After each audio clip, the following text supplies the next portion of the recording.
Today, we're digging into one of the most haunting and honestly, one of the most famous unsolved mysteries in American history, the lost colony of Roanoke. I mean, seriously, think about that question. It sounds like the plot of a modern-day thriller, doesn't it? But this is a real story. An entire community, we're talking men, women, and children, just gone. Vanished from the face of the earth. And this is pretty much all they left behind. A single cryptic word, carved into a wooden post. No bodies, no note, no explanation. Just this one baffling clue. To even begin to understand what that word might mean, you have to put yourself in the shoes of the man who found it. Let's set the scene for Governor John White, who was returning to a colony he expected to be thriving.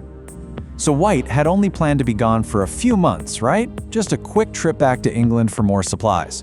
But as luck would have it, a massive war breaks out between England and Spain. Every single available ship was pulled into the war effort. So what was supposed to be a short supply run, it turned into 3 long, agonizing years of waiting. When White finally makes it back in 1590, what he found was just eerie. And it was mostly unsettling because of what wasn't there. The settlement was completely empty. But it wasn't a scene of destruction or chaos. In fact, the houses looked like they had been carefully taken apart, not burned down or ransacked. There were no graves, and this is the real kicker. There were absolutely no signs of a fight. It was as if everyone just neatly packed up and walked away. It's an incredibly strange scene, for sure. So let's just rewind 3 years to get a better sense of who these people were and what they were even doing there in the first place.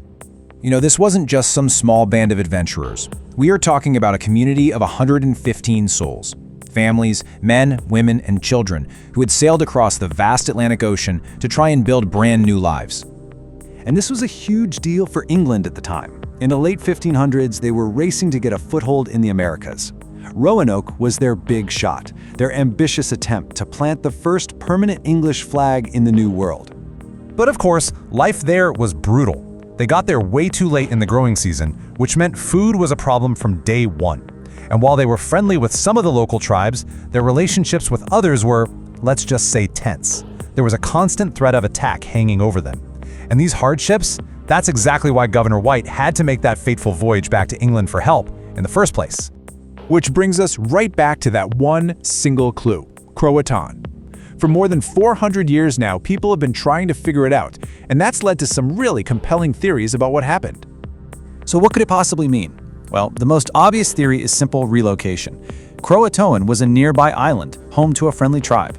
So maybe they just moved there and left a message telling White where they'd gone. Or, taking that a step further, there's the assimilation theory, that they didn't just move, but actually joined the Native American community, blending their two cultures.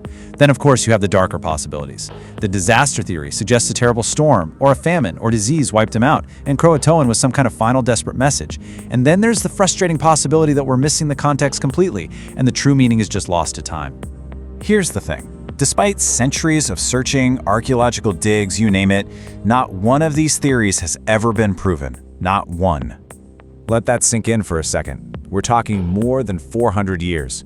Generations of historians, scientists, and amateur sleuths have been obsessed with this puzzle.